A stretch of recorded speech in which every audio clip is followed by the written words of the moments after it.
Well, I have spent almost my whole life in small towns. I grew up in one, I went to school in one, I've worked in a few of them.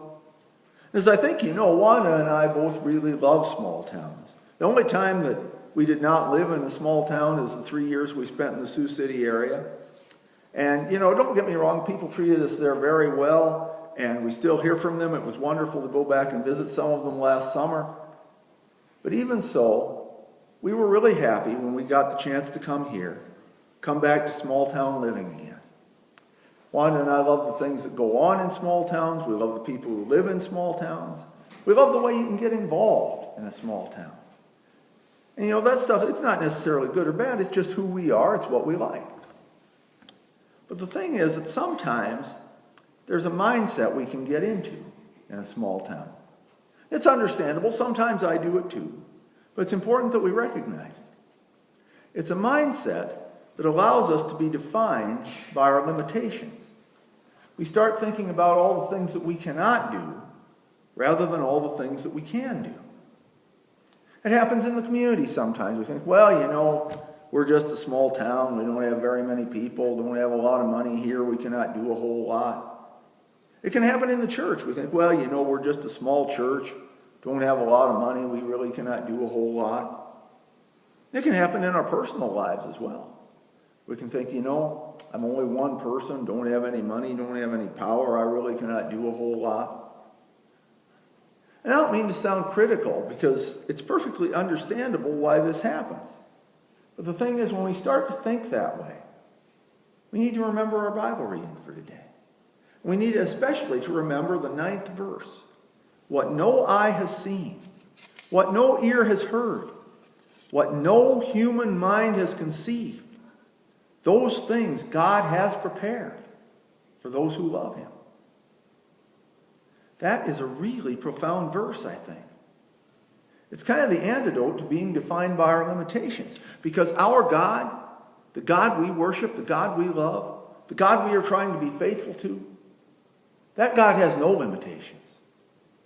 God's power is unlimited, just like God's love is unlimited. And that means that there is no limit to what you and I can do when we rely on God's power and on God's love. Now, do we need to be realistic about that? Well, yes, to an extent. But only to an extent, because God's view of what's realistic could be a whole lot different from yours and from mine. When Wanda and I decided that I would leave the law practice at age 47 and go to seminary with the idea of becoming a full-time pastor, we talked to a lot of people who thought that was not very realistic. Some of them were in my own family. Some of them thought I was going through a midlife crisis or something. Now, don't get me wrong, it's not they did not love us. They loved us. They cared about us. It's because they cared about us that they were concerned. And once we showed that we were determined to head down this path, some of those same people became our biggest supporters. But it's just that when we started into it, they just really did not think it was realistic. And in human terms, maybe it was not. But it was what God was calling us to do. And so we trusted that even if it did not seem realistic in human terms, it was realistic in God's eyes. Now, there are certain realities that we have to deal with, of course. But the thing is, God understands that. God is not going to ask us to do things that God has not equipped us to do. God is not going to ask me to be an auto mechanic or to be a basketball player or any of 1,000 other things that God has not given me the talent to do. God knows better than we do, really, the talents and abilities that God has given us. God is not going to ask us to do things that we are clearly unable to do. But at the same time, because God does know our talents and our abilities, God knows that each one of us has talents and abilities that we have never used. Maybe we've never had the self-confidence. Maybe we just never had the chance. Maybe it just never occurred to us that we might have that talent or that ability.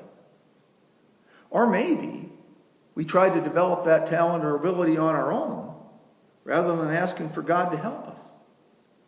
Because remember who this God we love is. This is the God who created the entire universe out of nothing. This is the God who made it rain for 40 days and 40 nights. This is the God who produced food for the Israelites when they were starving in the desert.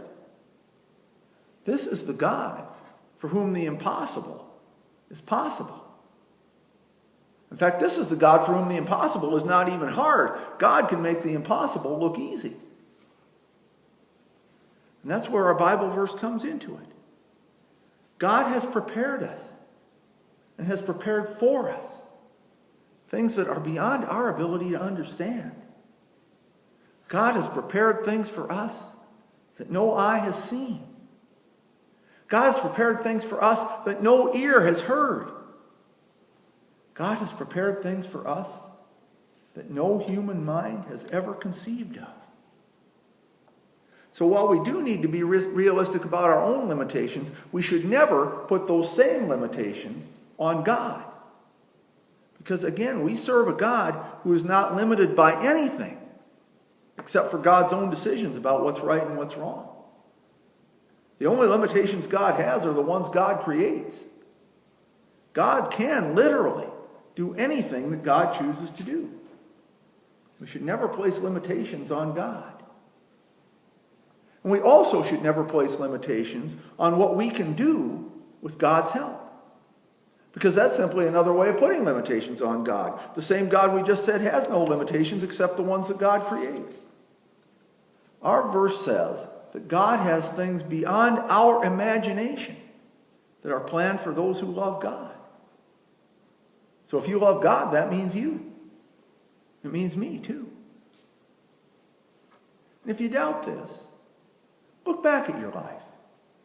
Can you think of a time when you did something that you did not think you could do? I suspect just about everybody can think of that.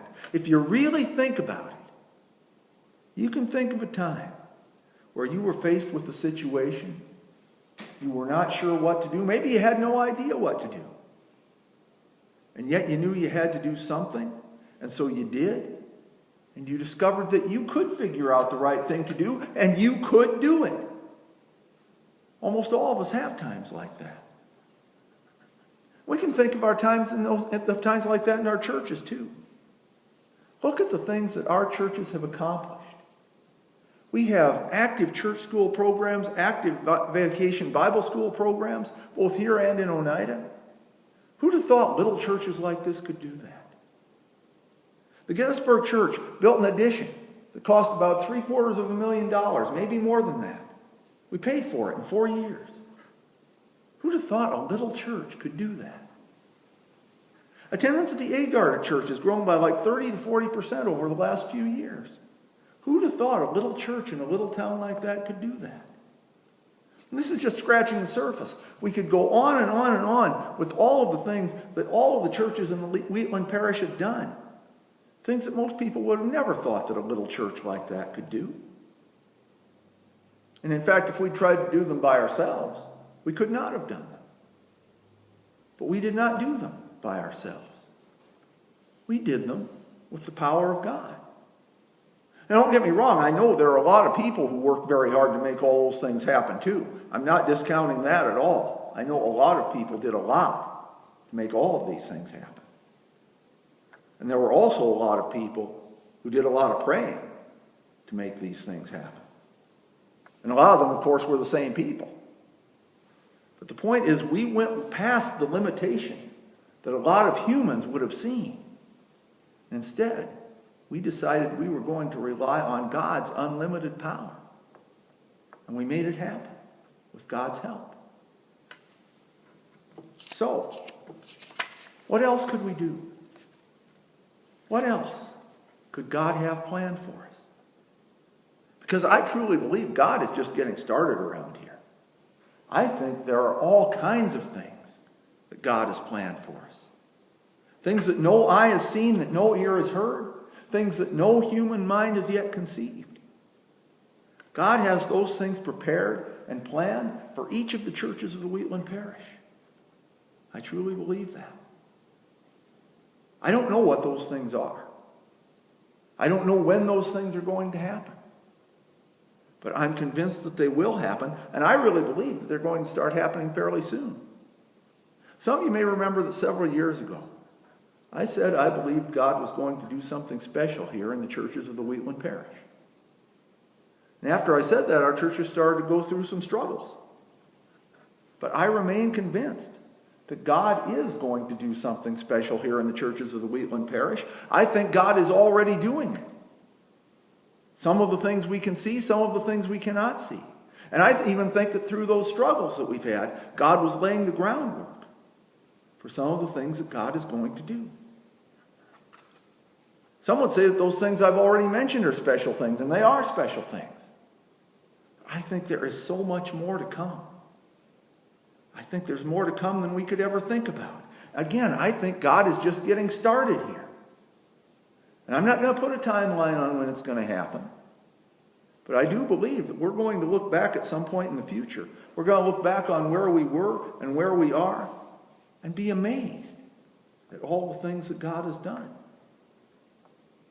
Again, what no eye has seen, what no ear has heard, what no human mind has conceived, those things God has prepared for those who love him. I know that the people here love God. So let's open ourselves up to what it is that God wants to do here. When we have an idea, when a thought strikes us, when we see something start to happen, let's be open to it. When God stirs something in us, let's try it and see where it goes. Let's not put limitations on ourselves, and let's not put limitations on God either. Let's free ourselves. Let's free ourselves to imagine. Let's free ourselves to dream. Let's free ourselves to trust God. Because God is not restricted by artificial limitations. God is not restricted by what you and I may think is realistic. Let's stay open. Let's keep our minds open. And most of all, let's keep our hearts open. God gives each one of us all kinds of chances to serve God. God gives each one of our churches all kinds of chances to serve God. And sometimes these ways to serve are things we never dreamed of. But if we stay open, we can see them. If we trust God, we can follow through on them. So we can stop putting limitations on ourselves. And instead, we can trust the leading of God. God has all kinds of things prepared, things we have never dreamed of. And nothing is impossible for God. Amen.